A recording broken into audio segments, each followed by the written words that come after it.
And that's why they call it the Admiral's Feast. What's going on, everybody? This is the Cover Band Confidential Podcast, the podcast for cover band musicians and band leaders to learn how to rock more and suck less in Atlanta, Georgia. I'm Adam Johnson. In Greensboro, North Carolina, I'm Dan Ray. We finally broke down and got an air fryer. Ooh. A dedicated, standalone unitasker air fryer deal. Yeah. I feel like we've been fighting it, and now that we have one, I have no idea why we've been fighting so long. This thing is amazing. 100%. It's the craziest thing. So we did. We had the Admiral's Feast, where you get the fried shrimp and the fried clams and the fried and the crab cakes and the fried crab cheddar bay cakes, biscuits. Yeah. Yes, it was the greatest dinner of my life, and I was like, "What have we been doing? This is great." Yeah, losing weight is what, but that's over. Yep. Well, I mean, maybe a little bit, but still. I'm still where I'm supposed to be. I need to get back into the gym and put some muscle back on it. But speaking of getting back in the gym, how have you been, man? I have been getting back into the gym. I'm doing physical therapy twice a week, and at the gym the other, 2 to 3 days of the other days. So that's all going pretty good. Today's the first day out of the boot, the orthopedic walking boot. And so I'm stomping around in my sneakers, my Hokas, and it's weird. It's weird, man. So after, 2 months in splints and boots, it feels very flimsy and exposed and fragile to have this ankle out in the world just walking around. I feel like I could roll it over and damage everything, and every step is a little bit terrifying. It's been that way every step along this, every milestone in the recovery. It's been like, well, that's wrong, and it's taken me a little while to get better at it. So I have a conference April 14th in Tucson. So it's 2 plane trips there and 2 plane trips back and 2 airports each way to walk through. So, I'll either flag down a golf cart, which is entirely possible, or I'll be in a boot, or a miracle will have happened and I will feel like I can just tap dance like crazy, just in my own shoes and skin and bones. So we'll see. Who knows? Who knows? But I mean, I'm excited for you. I was like, no boot. That's boot. amazing. No boot. You're cured. That's what I'm talking about. Well, just super happy for you. Can't wait to, see you getting back out there. I know you had said that around this time you would start kind of poking your head around. What are you thinking? The place that I was going to pick up a weekly karaoke reached out to me last week and said, hey, what about, this week, April 1st, April 2nd? And I said, I'm just not there. And it's not just feet. It's like whole body stamina. Oh, sure. I said, I think safe call would be to say first week of May. Let's look at that. So pushing that back. I don't know. I might try and get the guys together and get in the rehearsal room a little bit, but I don't even know what we'd do. It's, getting a thing going from zero. And it's not from zero. I got all the gear. We know a lot of songs. I know the people. It's just like about my personal energy. And I know, the guidance is not to rush, to kind of trust yourself about that. It's not just about the foot. It's about sort of everything that you sit on a couch for a month and a half, and it takes a toll on your whole cardiac system and your whole everything. It turns out the cartilage in your knees softens and isn't in as good shape, and you have to kind of work it back into toughness. So there's a lot going on, and I as much as I want to rush back to the front of a room somewhere and be a rock star right now, I'm clear that it's not physically supported by my actual condition. This feels like the those guys that were stuck in space for this whole time. Those guys, right? Same kind of, they came back and they're blobs. They're just blobs. You got to get used to gravity and stuff again. Yeah, there was a picture of the woman shaking hands with somebody, but you only saw the front, the edge of the photo caught off the back of her, because it was clear she was being propped up by 8 people, because she's a blob. She's a blob. Yeah. She was in space for 9 months and she's a blob. It's crazy. Yeah, that's how I feel. I'm a blob. Well, I mean, welcome back to Earth, I guess. Thank you. Let's see. In our world, the tales of our demise may have been mildly exaggerated. Okay. A couple leads have come in, nothing concrete, but we're kind of bumping up against that. While the private party thing may not still happen, summer concerts are still going to be a thing. And so we will hopefully fill out our schedule for, kind of the warmer months moving forward. Some of the ones that we did last year are not doing repeats. So we had done them 2 years in a row because they wanted the 80s group and the 90s group another year. But I think this year they're trying to clean slate, new lineups. So that one's out, but we're, trying to chase a few down, and got the insight on that. We you and I will talk about offline in a bit. Sure. So yeah, we're feeling good about that. I mean, we're going off to Disney next week and kind of enjoying the time off. Speaking of Disney, going there, I'm going to be there from Sunday to Sunday, I think, or Sunday to Saturday, starting on the 11th.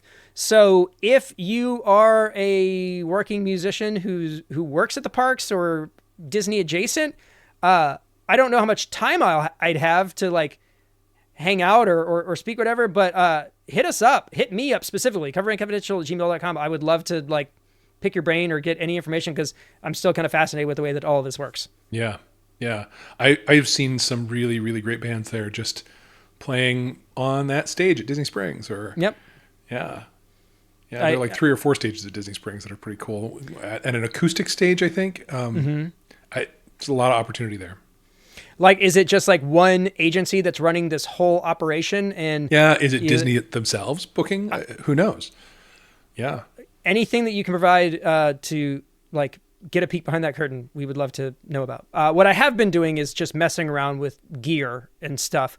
And we've been talking about it since they've showed up, but I think the both Light 360 tubes are probably the most useful piece of production gear I have ever owned. It's crazy. I have literally used at least one of them every single day since they came out. So if you are watching the video version of this, I have one behind me, and I actually, because I set up a secondary computer, I've actually got the Maestro DMX running wireless DMX just like through the office. So using it for that, so if we're doing any stuff down here, I can use them for like environmental lights. We had some kids over this past Friday for outdoor movie night. Got one of those like big blow up projector screens.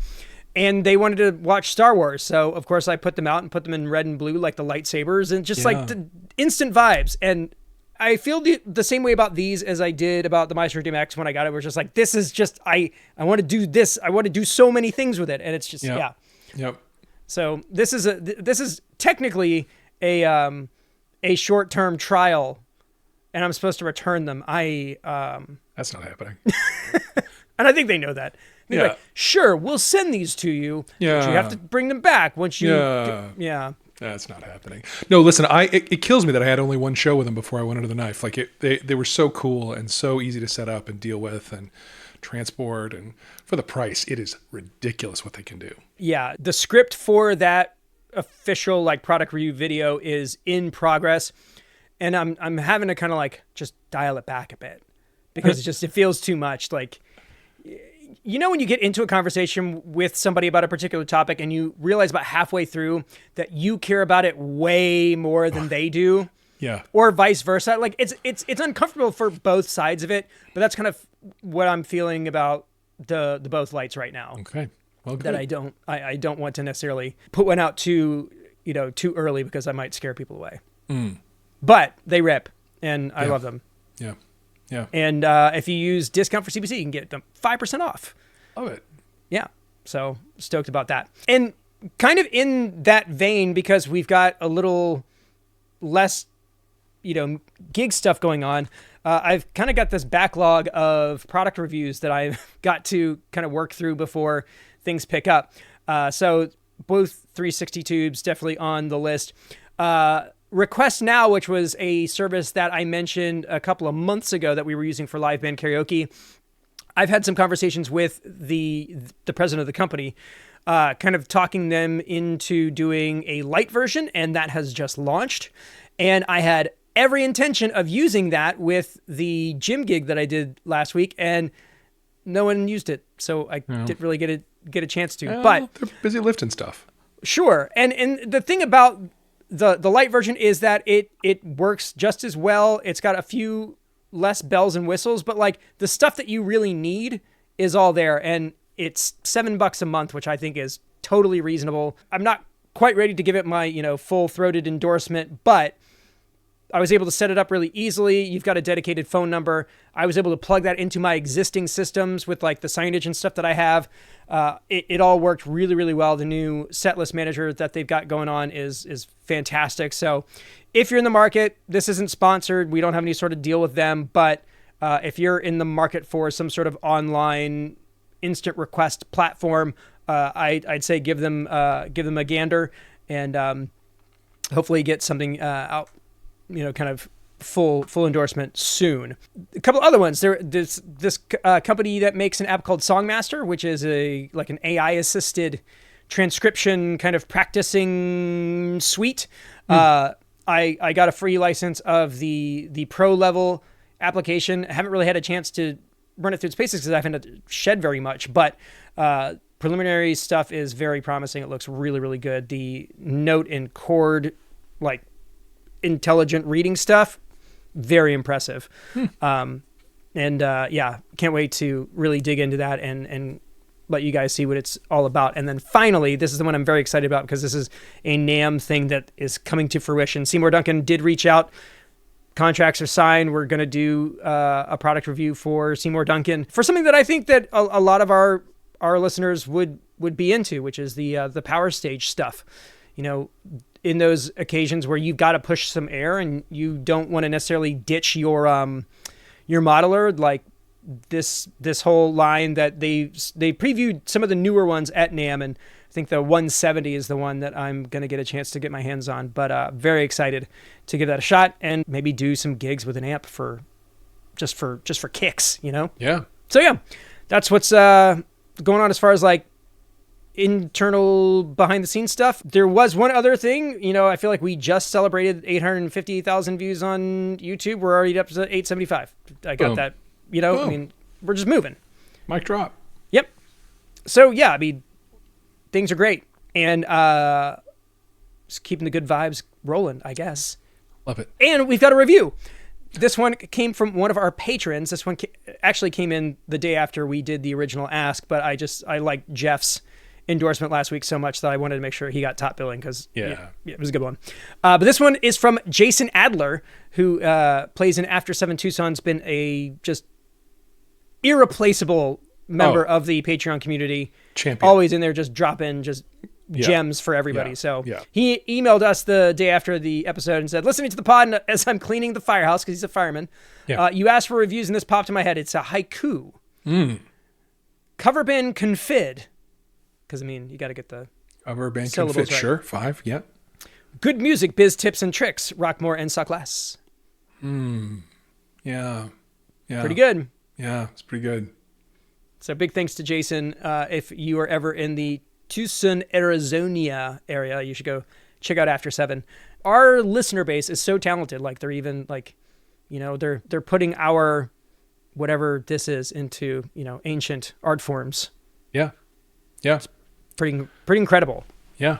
All right. So all the goofiness aside, let's actually talk about the stuff that people are tuning in to hear about. And this is one that you were like, this is, I think I've got the best take on this one. I'm going to let you steer because, you're out of the boot. Jesus, take the wheel. So yeah, it's a new day. It's a new dawn. It's a new life. And you're what? Feeling good? Groovy? You know that song, right? I do. I just can't. My brain's not I'm feeling good. Feeling good. I'm feeling good. I'm feeling so-so. It's probably why I'm feeling not landing that one. Feeling, I'll make it. How could you leave such an amazing introduction I know it sucks. out like that? Yeah, it was the worst. Unbelievable. Yeah, I'm terrible. Go for it. I'm terrible. Fortunately, not everyone thinks so. In fact, there are a small group of people locally who think that I'm kind of all right. And so one of the topics we had been brainstorming, it's been on the list for a while, that I kind of had my eye on was tips for building a loyal, local fan base. I'm proud to say I do have a not huge, but a darn loyal local fan base for a number of my projects. And I've had them for different kinds of projects over different kinds of time. Is that a target you've ever had, Adam? Like people that come to your things over and over again? Well, yeah. And I think that over time you inevitably curate those things that if you're interested in connecting with people in the area that you're working in, yeah, you hope to see familiar faces every time. Yeah. I don't know if I've always been intentional about fostering, curating that following consistently. Right. I've definitely spent seasons pouring into it, and it's one of those things that could be a full-time job. The fact that you've systematized it at all is impressive and wondrous to me. That might be a little bit of a strong word for it, but I'd say it's more accurate to say I've fallen into it backwards, but I maybe have learned from the fall. Sure. Couple of things that I think I know about it is that people come to your things when they're a follower of you. It's not necessarily because the music is so great, although it better be. It's not because the performance is so special, although it'd be good if it is. It's because of their connection with you. It's always personal.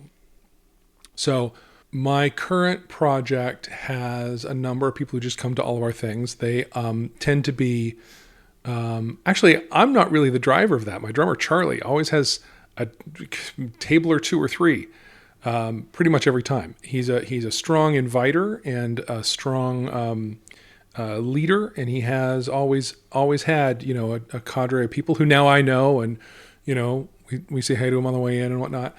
I think I mostly built what following I have personally around my recurring weekly events, the recurring trivia event that I was doing in Lexington, North Carolina. Some of the people who came to that were coming every week. It was their every Wednesday thing, and they loved it, and they were heartbroken when it ended. And a number of them have stuck around. I keep seeing them showing up at my things.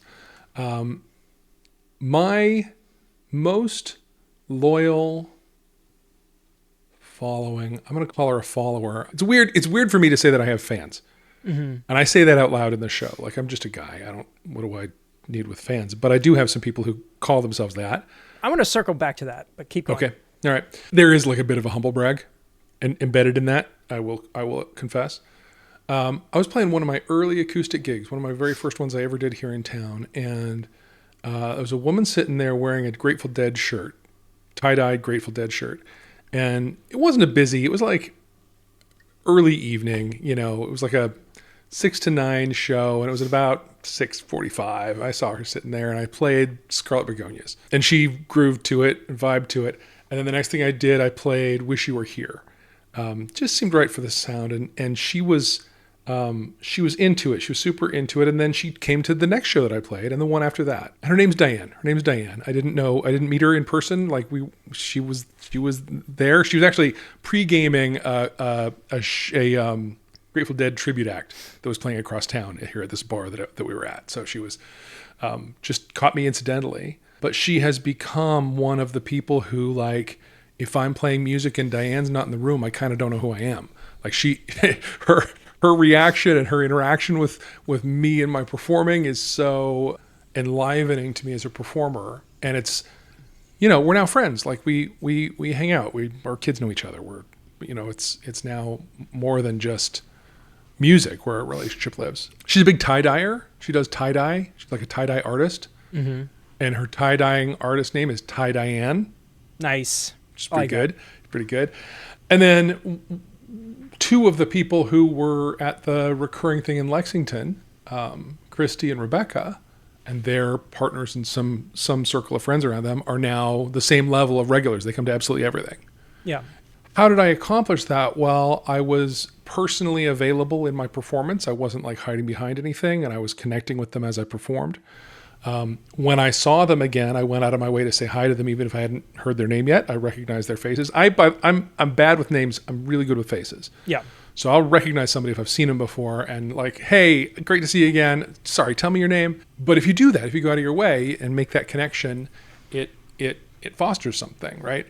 And then there's building your show so that it is something that only you can provide. I mean, I'm the only person in town doing live acoustic karaoke, only person in town doing live acoustic trivia, only person in town with the kinds of bands I have that are special in the ways that they are. So people who that all appeals to, they're gonna come to me. I have some karaoke regulars who I know they do karaoke. They cheat on me with like karaoke DJ people. Yeah. But every time I'm playing, they're there. Like, not questioning that they're there. There's a really great couple, both of them fantastic singers, who I learned a song for him. I'm not going to come up with what it was, but it was like their song. It was the song that he played when he asked her to marry him. Yeah. And it was their anniversary one night, and so he put in a request for it early, and we had it. We nailed it. It was great. She was mess. It was awesome. But being able to do that with people and being able to dig into what matters to them and their relationships and their, and then, oh, great, well, we'll see you next time. And I think that's really what it is. It's about the personal relationship. Mm-hmm. I also have some tricks that I do in my marketing spiel that is, I've shared it a couple of times before, and I'll do it again here for first time hearers of it, that is about that personal relationship. I had this thought about these people who, God bless them, come to most of the things I do. And I thought about how do I appreciate them and how do I make there be like 10 times as many of them. And I happened to be sitting in the Dunkin' Donuts drive-thru at the time.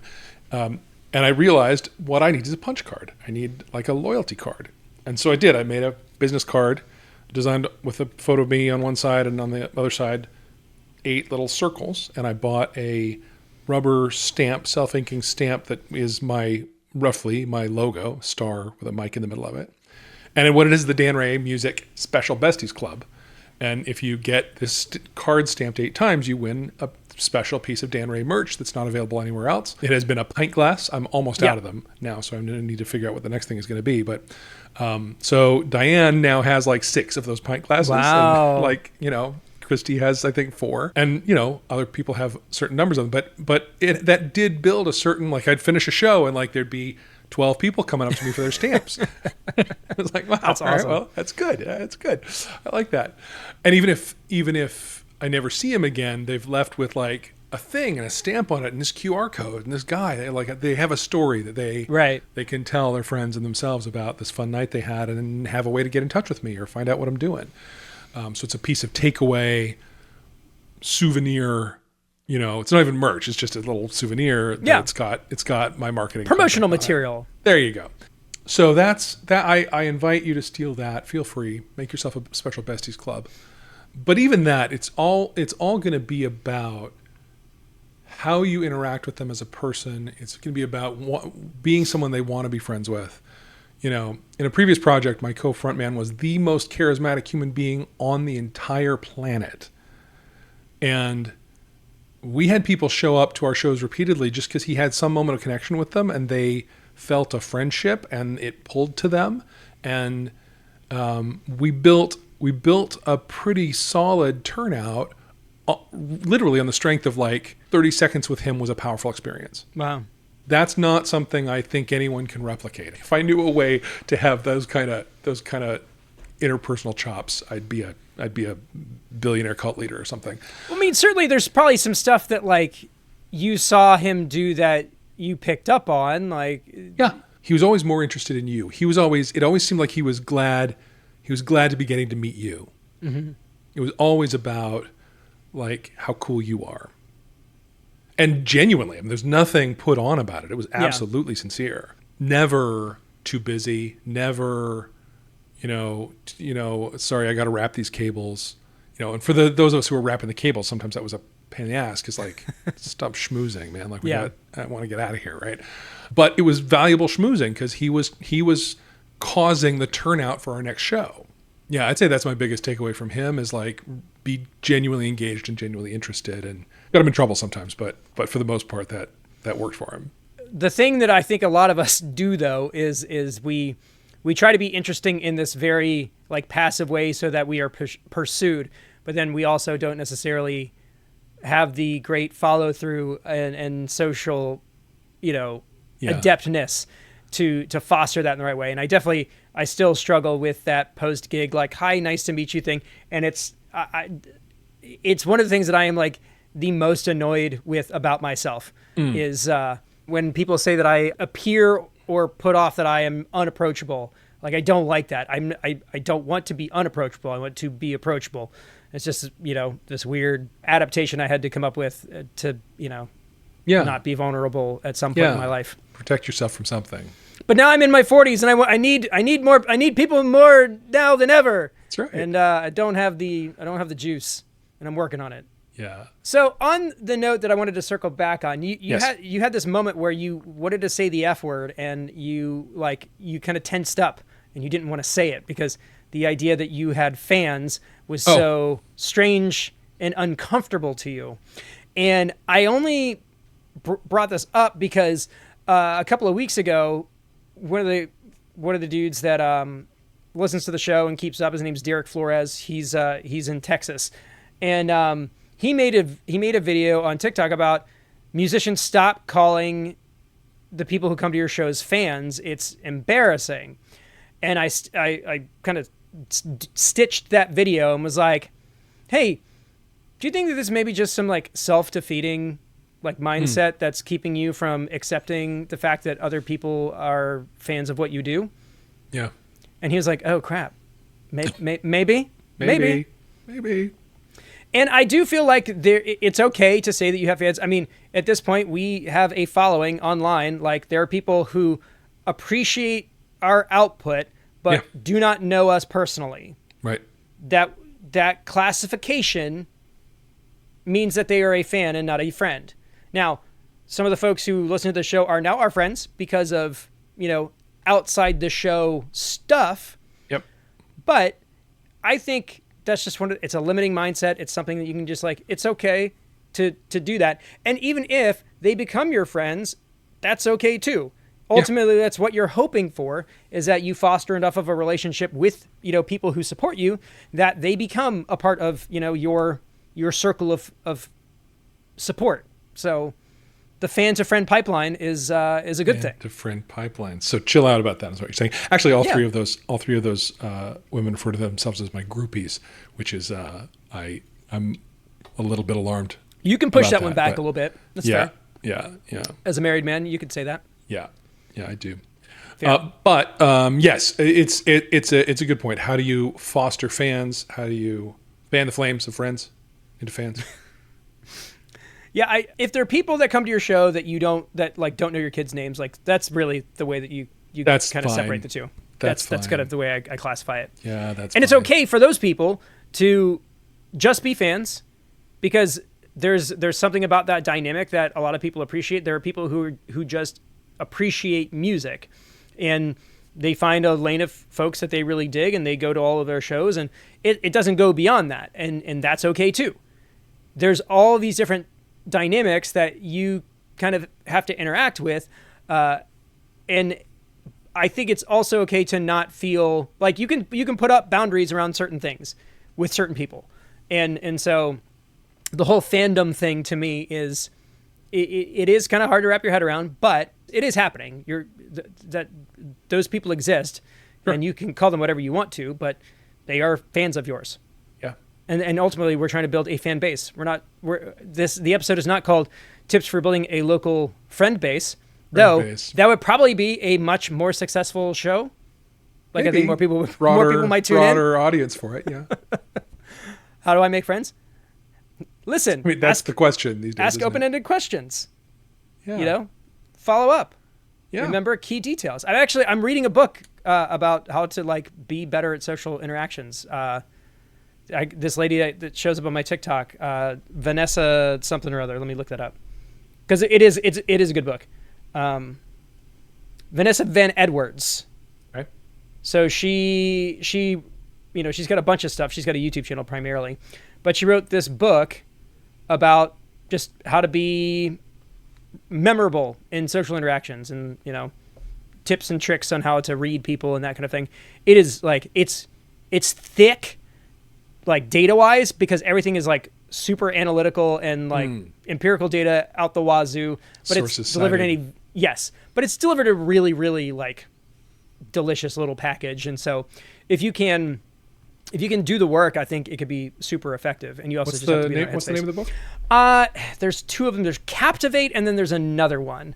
Check out her stuff, because it's fascinating, and it is absolutely skills and stuff that you could learn to implement in order to be more like Dan's front person friend, who can just.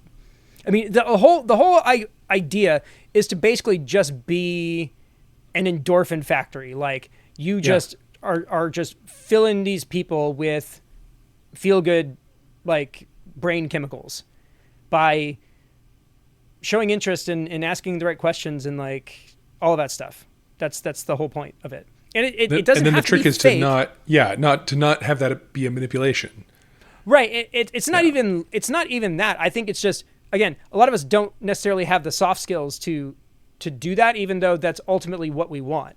And so it's just like anything else. Like, it's a muscle that you have to exercise in order to get better at. So maybe right now I just took the boot off of my personality. All right. And It's gonna feel awkward and weird. You're not going to take Yeah. tiny little weird steps. Yep. Until I don't need the boot anymore. Yeah, you're going to limp for no reason, just like me. Yep. Yeah. So there's a science to it, and there's a way to, but I mean, ultimately the thing that helps curate those relationships is a consistency of contact.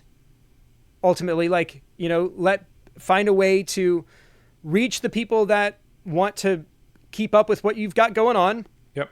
That can be social media, that could be a mailing list, that could be... Well, listen, let me tell you, mailing list for me has been, and I've said it a bunch of times, so much more valuable than social. Because, like, I can land a 300 to 500 word message that the evidence shows people open and read. Yeah, and it goes directly to the people that you want it to go to. Directly to them. I can say everything I want to say in the tone I want to say it in. And I grieve over it, man. It takes me 2 or 3 days to get one written because I really work on having the tone be fun and light and, whatever. They're about to cut on me one was a little less that way, but yeah. The next one will be awesome. Yes, mailing list is very much more personal, and very much, people read it, and the feedback I hear is that they feel like I wrote to them. It's like a real connection rather than an event they saw on Facebook and, oh yeah, I remember those guys. Yeah, I mean, ultimately the trick here, and it's not a trick. It's not a trick. It is a process. Yeah. And it is a methodology. Is to just you need to find a way to reciprocate the appreciation that they are showing by coming to your stuff to them in whatever way you can. Dan, you've got this very cool kind of exclusive deal. Yeah. It's like the inner sanctum kind of idea. It's kind of like what the Patreon is for us, like people being in the Slack. That's the inner circle. That's the access. That's the thing that, it kind of shows an additional level of dedication, right. Or in your case, an entire 6-pack's worth of dedication. When it comes to collectibles and stuff. And it also, it's a cool way for you to try out new merch ideas and that kind of thing. And sure. It kind of gets to be like, the incubator around like certain things. Like, first off, you've got a group of people that you can absolutely glean data from, because taking their feedback and their input and implementing it into your performances is a very gratifying, like, honorable thing for you to do 100% for the people that follow you. Yeah. So you've got this eager, population of people who want to give you the information that's going to make your shows better. Yeah. So leverage that. And better for them, and then better for I you. Improve, so it's better for them, and it's just this wonderful virtuous circle. If you can curate it, it really does put you at an unbelievable advantage, especially in your local market, because it becomes a thing that you can count on, but it's also a thing that you can leverage to build your career. Yeah. Because if you know that it doesn't matter where you play or when it is, there's going to be 50 to 100 people showing up, your ticket's written. Yep. You can play wherever you want. You can play whenever you want. You can play that's it. That's ultimately what every single band on the planet is looking for. Right. Is just a guaranteed just mess of people every time you do something. That's the dream. Right. So it is within your best interest to put some effort behind it. Yes. And if it's, as a solo act, it'd be kind of hard because you're spinning a lot of plates. But if there was a role in your group to delegate something to, if there was a person that, the way that I look at it is like every place I've worked at, there's been some sort of like personality test thing. And it's either you're a this or a that, or you're a color, or you're a whatever. In the color one, I'm like a blue, which basically just means that I want to be alone and I need to be quiet and I'm by myself. And then there's yellow, and yellow people are just, they want to be around people like you're a yellow.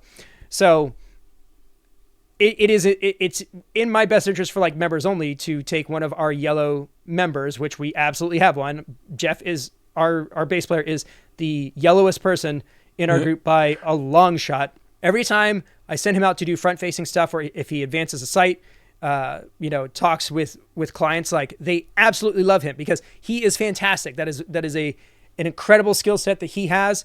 And, if I can put him in front of more folks, I want to do that because it makes all of us look better. So if that's not your forte, find somebody in your band who it is their forte and let them do it. Yeah. Ultimately, everybody will benefit from that. So work on it, work on yourself, but also find a person who's naturally good at it and probably make them in charge. And then just foster it, keep busy, but keep the people that care about you informed. Don't punish them. Don't drown them in. I mean, let's talk about mailing list stuff. What would you say is the safe interval? If you have enough news to make it worth it, I'd say monthly. Okay. But realistically, well, when I was playing weekly trivia and I had different topics and I was announcing what those were, and plus I had band and solo acoustic stuff, I was shooting it monthly. I was shooting for the first of the month, and I would lay it all out and hear the trivia topics that are coming up, and pictures from last week, and I made it fun and as good content as I could. But I had the gig count to support it. Sure. When I didn't have that anymore, I stopped doing that, and it was once a quarter, maybe. Yeah. Every 6 weeks, something. Try, make sure that you've got something to give them. Don't punish people. Right. Like, find some sort of natural rhythm to post to, and try and just keep at it. Yeah. And yeah, if you're busy once a month, perfect.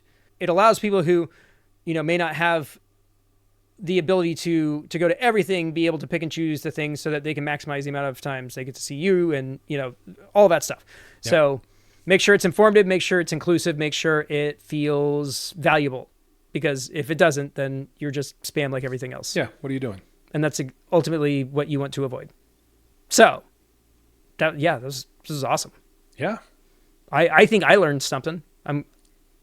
That's really all we can hope for. Yeah, it's good.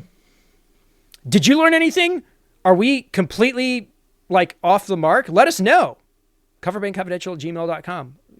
We get, for whatever reason, the good emails and the bad emails, they come to the same address. It's wild. Yeah. We don't get a lot of bad ones. Mostly that's saved for the YouTube comment section. I had a guy left something, called me a moron on the video I made about the Behringer wing rack leaking back in October. He's like, "You're an idiot. I bought mine in January." And I was like, "Yeah, except this one came out October 1st of 2024. So maybe you're the moron." Maybe. In this conversation. Who's the moron now? Yeah. I love the internet. Anywho, he's probably not going to be one of our fans. No, show up won't on our be a mailing loyal list. following person. No. Oh well. But you know what? If you've ever listened to Mike Schulte talk about it, you get as much mileage out of the super fans as you do the trolls and the haters, because it's using people like that as a way to galvanize your fan base around you, and negativity bias is real, and it can be something that you can use to your benefit. So and we know that the algorithms are built around activity and not agreement. Yep. And unfortunately, having people leaving you crappy comments is a sign of success, weirdly enough. Yeah. But the way that I just kind of landed on it is I've never been criticized by somebody more successful than me. So if you can kind of keep that in the back of your head, you can just disregard the other ones. Yeah. Maybe that's the little bit of wisdom that we dropped this week. Is that one? Yeah. All right, let's call it. Okay. Folks, thanks so much for tuning in. This was a crowdsourced topic that we reached out to the Patreon community about, and this was one of the, I think, 5 or 6 that they wanted to hear about. But if there's something that you have a question about, something that you want to hear us ruminate on, let us know. coverandconfidential@gmail.com. Leave a comment on this YouTube video or wherever you're seeing this. So, ultimately the information that we want to cover is the stuff that you guys need to hear about. So let us know about it. And that's it. There you go. In Atlanta, Georgia, I'm Adam Johnson. In Greensboro, North Carolina, I'm Dan Ray. You have been listening to the Cover Band Confidential podcast for the week of April 4th, 2025.